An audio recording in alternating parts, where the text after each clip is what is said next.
வணக்கம் ஜோதிட நண்பர்களே. பொதுவாக ஜோதிடம் என்பது பலவிதமான அணுகுமுறைகளை கொண்டது. இது ஒரு கடல் மாதிரி பல விஷயங்களையும் உள்ளடக்கியதாக இருக்கும். அதனால தான் ஜோதிடத்தில் ஒவ்வொரு விஷயங்களையும் சரி, ஒவ்வொரு அமைப்புகளையும் சரி முக்கியமாக பார்க்கப்படும். அதாவது ஒரு ஜாதக கட்டம் என்பது பிறந்த தேதி மற்றும் நேர அடிப்படையில் உருவாக்கக்கூடியது. இதில் பிறந்த தேதி அப்படிங்கிறது நம்மளுடைய ஜென்ம ராசி, ஜென்ம நட்சத்திரத்தை சொல்லும். நேரம் அப்படிங்கிறது நம்மளுடைய ஜென்ம லக்னத்தை குறிப்பிடும்.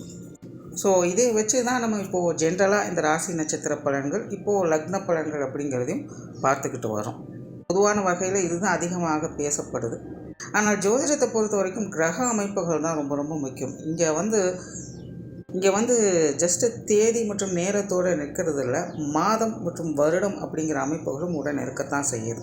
ஸோ கிரக அமைப்புகள் நாள், வாரம், மாதம், வருடம் அப்படிங்கிற அமைப்புகளில் பிரிக்கப்பட்டும் இருக்குது. அதாவது ஒவ்வொரு கிரகமும் சூரியனை சுற்றி வரக்கூடிய அந்த முழுமை பெறக்கூடிய அந்த அமைப்புகளின் படி ஒவ்வொரு கிரகங்களும் இப்படி நாளின் அடிப்படையிலும், மாதத்தின் அடிப்படையிலும், வாரங்களின் அடிப்படையிலும், வருடங்களின் அடிப்படையிலும் பிரிக்கப்பட்டிருக்கு. பட் இதில் பிரதானமாக பொதுவான வகையில் எல்லாருக்கும் தெரிஞ்சிருக்கிற இந்த ராசி நட்சத்திர அமைப்புகள் மற்றும் இப்போதைக்கு லக்ன அமைப்புகள் அப்படிங்கிறது கூடுதலாக தெரிஞ்சுக்கிட்டு இருக்கும்.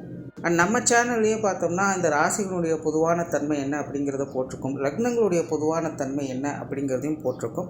அது தவிர ராசி மற்றும் லக்னங்களுடைய காம்பினேஷன் எப்படி இருக்கும் அப்படிங்கிறதையும் ஒரு சீரியஸாக பண்ணிக்கிட்டு இருக்கும். அது பாதி முடிஞ்சிருக்கு. அது ரொம்ப பெரிய சீரீஸ் அப்படிங்கிறதுனால டைம் கிடைக்கும் போதெல்லாம் அப்டேட் பண்ணிகிட்ருக்கோம். பட் அதை கம்ப்ளீட் பண்ணிவிடுவோம். ஸோ இப்படி ராசி மற்றும் லக்னங்களுடைய காம்பினேஷன் என்ன அப்படிங்கிறதும் பொதுவான வகையில் சொல்லிகிட்டு இருக்கோம். இன்னும் கூடுதலாக சில வருடங்களுடைய அமைப்புகள் எப்படி இருக்கும் அப்படிங்கிறத கூட நம்ம சேனலில் வீடியோஸை போட்டிருக்கோம். குறிப்பிட்ட இந்தந்த வருடங்களில் பிறந்தவங்களுடைய நிலைகள் இப்படி இருக்கும், இந்தந்த வருடங்களில் இந்த ராசிகளுடைய நிலைகளில் இப்படி தான் இருக்கும் அப்படிங்கிற மாதிரியான வீடியோக்கள் கூட நிறையவே போட்டிருக்கோம். எல்லாத்துக்குமே பிளேலிஸ்ட் டிஸ்கிரிப்ஷனில் இருக்குது, பார்க்காதவங்க செக் பண்ணி பாருங்கள். அந்த வரிசையில் இனி மாதங்களுடைய அமைப்புகள் எப்படி அப்படிங்கிறத பற்றி தான் பார்க்க போகிறோம்.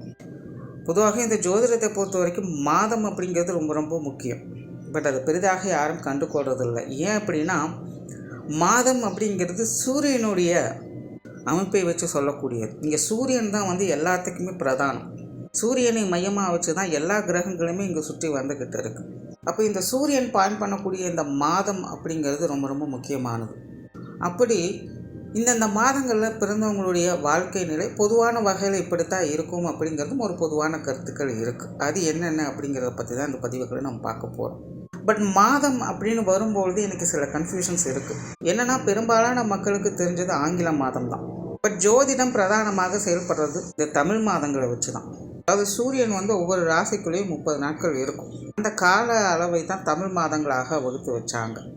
ஆக்சுவலாக சூரியன் எந்த ஒரு கிரகங்களையும் சுற்றி வட்டாது, பூமி தான் சூரியனை சுற்றி வந்துக்கிட்டு இருக்கும். பட் பூமியில் இருந்து பார்க்கும் பொழுது சூரியன் பூமியை சுற்றி வர மாதிரி ஒரு தோற்றம் கிடைக்கும். அப்படித்தான் 12 மாதங்கள் அப்படிங்கிறது ஒவ்வொரு ராசியின் அடிப்படையில் அது மாறிக்கிட்டு வரும். அப்படி சூரியன் ஒவ்வொரு ராசிகளில் இருக்கும்பொழுது அது ஒவ்வொரு மாதங்களாக தமிழில் வகுத்து வச்சிருக்கப்படும். அப்படி அந்தந்த மாதங்களுக்கு சூரியன் நிலைகளின் அடிப்படை குறிப்பிட்ட சில பொதுவான விஷயங்கள் அப்படிங்கிறது அந்தந்த மாதங்களில் பிறக்கக்கூடியவங்களுக்கு அமையப்பெறும். பட் நம்ம எல்லாத்துக்குமே ஃபெமிலியராக இருக்கிறது ஆங்கில மாதம் தான். இன்னும் நிறைய பேருக்கு தமிழ் மாதங்களுடைய பெயர்கள் கூட என்ன அப்படிங்கிறது தெரியாது. அதுதான் நிதர்சனம். தமிழ் மாதத்துக்கும் ஆங்கில மாதத்திற்கும் கிட்டத்தட்ட 15 நாட்கள் வித்தியாசம் இருக்கும். பட் எல்லாத்துக்கும் ஃபெமிலியராக இருக்கிறது ஆங்கில மாதம் அப்படிங்கிறதுனால இந்த மாத பதிவுகளை 2ஆக பிரித்து போடுவேன். அதாவது ஒவ்வொரு மாதத்திற்குமே 2 பதிவுகள் வரும். அதாவது ஆங்கில மாதப்படி முதல் 15 நாட்கள் ஒரு பலன் இருக்கும், 2வது 15 நாட்கள் இன்னொரு பலன்கள் அப்படிங்கிற மாதிரி வரும். பட் அது ரெண்டுக்குமே நிறைய வேரியேஷன்ஸ் அப்படிங்கிறதும் இருக்கும். அண்ட் எப்பவும் சொல்லக்கூடிய விஷயம்தான் இங்கே சொல்லக்கூடிய விஷயங்கள் எல்லாமே பொதுவான வகையில் அவங்களுடைய லைஃப்பில் க்ராஸ் பண்ணி வரக்கூடிய விஷயங்களாக அது இருக்கும். அவங்களுடைய லைஃப்பில் ஒரு முறையாவது இந்த மாதிரியான சமாச்சாரங்களை அவங்க அனுபவிக்க வேண்டியதாக இருக்கும்.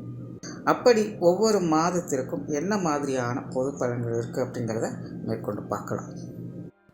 மார்ச் மாதம் 1ஆம் தேதி முதல் 14ஆம் தேதி வரை பிறக்கக்கூடியவங்களுக்கு பொதுவாக இந்த மாதங்களில் இந்த காலகட்டங்களில் பிறக்கக்கூடியவங்களை நீங்கள் நல்லவரா இல்லை கெட்டவரா அப்படின்னு கேட்குற மாதிரி தான் இருக்கும்.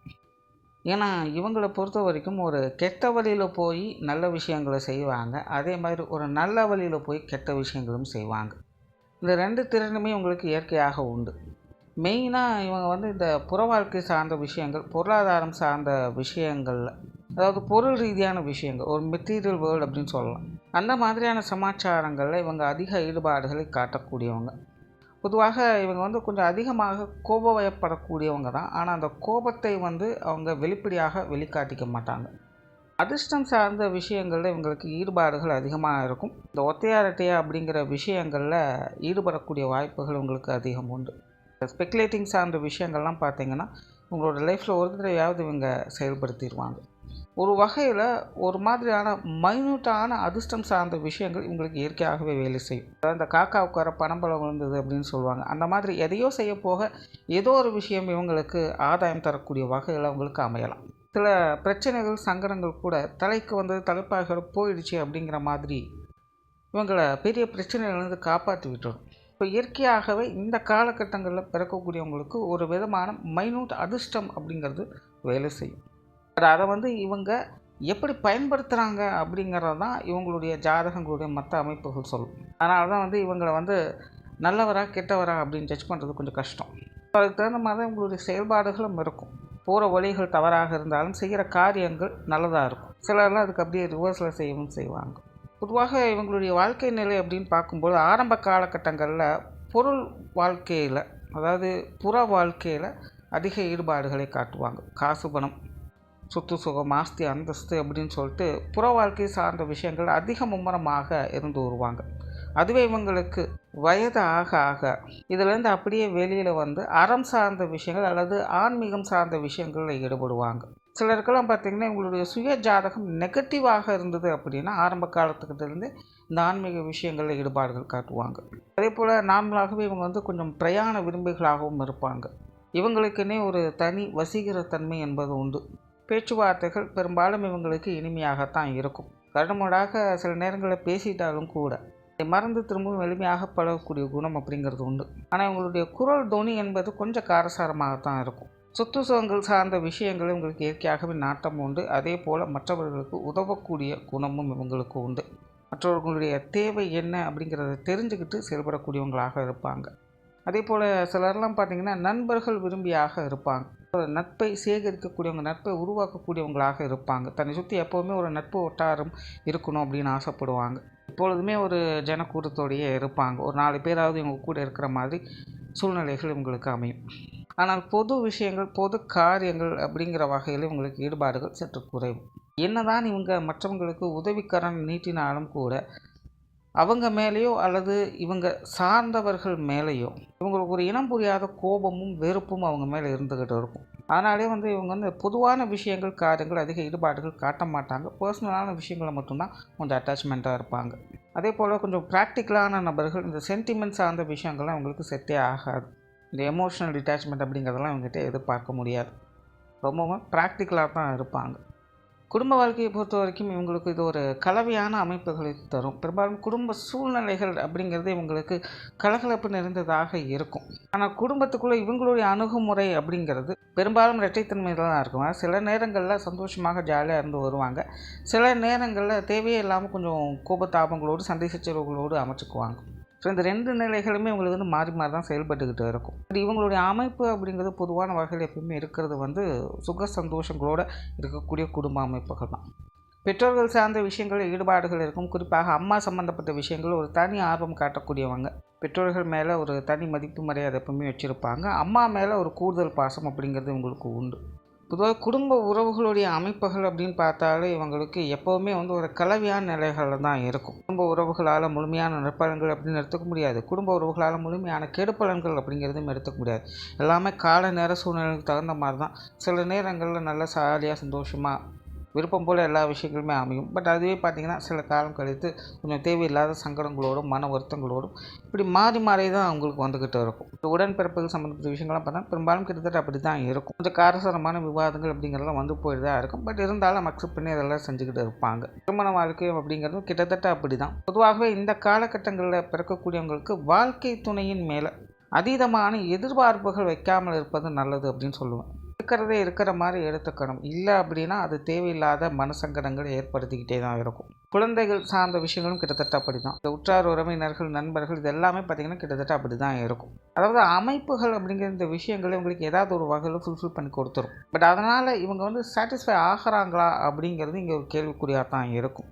அது இவங்களுக்கே ஒரு புரியாத நிலையை தான் கொடுக்கும். அவங்களுக்கே தெரியும் நம்ம சந்தோஷமாக தான் இருக்கோம், அதே நேரம் நம்ம துக்கமாகவும் தான் இருக்கோம், நமக்கு இது பிடிச்சிருக்கா பிடிக்கலையா அப்படிங்கிற அந்த குழப்பங்கள், அந்த இரட்டைத்தன்மையோடையே தன்னுடைய வாழ்க்கையை கழித்து கொண்டு இருப்பாங்க. குறிப்பாக இந்த உறவு முறைகள் அப்படிங்கிறது வரும்பொழுது தொழில், வேலை, உத்தியோகம் சார்ந்த விஷயங்கள் இதெல்லாமே ஓரளவுக்கு பரவாயில்ல அப்படின்னு சொல்லலாம். பெரும்பாலும் இவங்களுக்கு பிறந்த இடத்தை விட்டு வெளி இடங்களுக்கு போய் ஜீவன் பண்ணக்கூடிய அமைப்புகள் தான் அதிகம் உருவாகும். நிறைய பேர் இந்த வெளியூர்களில் போய் செட் ஆவதற்கு வாய்ப்புகள் இருக்குது. சிலருக்கு இந்த வெளிநாடு அமைப்புகள் அப்படிங்கிறது சாதகமாகும். பொதுவாகவே இந்த காலகட்டங்களில் பிறக்கக்கூடியவங்களுக்கு இந்த வெளிநாடு மோகம் அப்படிங்கிறது கொஞ்சம் அதிகமாக தான் இருக்கும். சிலருக்கு வெளிநாடுகளிலேயே போய் தங்கி இருப்பதற்கான, குடியுரிமை பெற்று தங்கி இருப்பதற்கான வாய்ப்புகள் அப்படிங்கிறதும் அமையும். ஸோ ஓவராலாக இந்த மார்ச் மாதம் 1 முதல் 14ஆம் தேதி வரையில் பிறக்கக்கூடியவங்களுடைய நிலை அப்படிங்கிறது இரட்டைத்தன்மையிலேயே தான் அமையும். இக்கரை கக்கரை பச்சை அப்படிங்கிற மாதிரி கொஞ்சம் ஓடிக்கிட்டே தான் இருப்பாங்க. பொதுவாக இவங்களுடைய வாழ்க்கை நிலை அப்படிங்கிறது தொடர்ந்து மாற்றங்களுக்கு உட்பட்டதாக தான் இருக்கும். ஸோ கால நேர சூழ்நிலைகள் எப்படியெல்லாம் இருக்கோ அதுக்கு தகுந்த மாதிரி தன்னை தகவமைத்து கொண்டு இவங்க செயல்பட்டு வந்தாங்க அப்படின்னா அதை அக்செப்ட் பண்ணி சந்தோஷமான வாழ்க்கையை பெற முடியும். நன்றி, வணக்கம், வாழ்க வளமுடன்.